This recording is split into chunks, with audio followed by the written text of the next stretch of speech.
আমরা হানাহানি বিদ্বেষ চাই না, একটা শান্তির দেশ চাই বলে মন্তব্য করেছেন সেনাপ্রধান জেনারেল ওয়াকারুজ্জামান। তিনি বলেছেন, বাংলাদেশ একটি সম্প্রীতির দেশ। এদেশে হাজার হাজার বছর ধরে সকল ধর্ম, বর্ণ, গোত্র নির্বিশেষে আমরা সবাই শান্তিতে বসবাস করে আসছি। আমরা হিংসা বিদ্বেষ বিহীন একটা দেশ গড়ে তুলতে চাই। আমরা চাই সবাই একসঙ্গে এখানে সুন্দরভাবে বসবাস করব।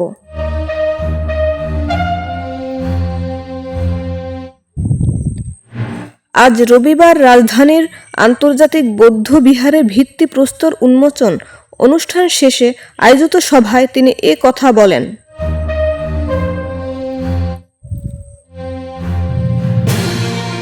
সেনাপ্রধান বলেন, আজকের এই অনুষ্ঠান সাম্প্রদায়িক সম্প্রীতির উদাহরণ। আজকের অনুষ্ঠান, এখানে সম্প্রীতির সমাবেশ ঘটেছে।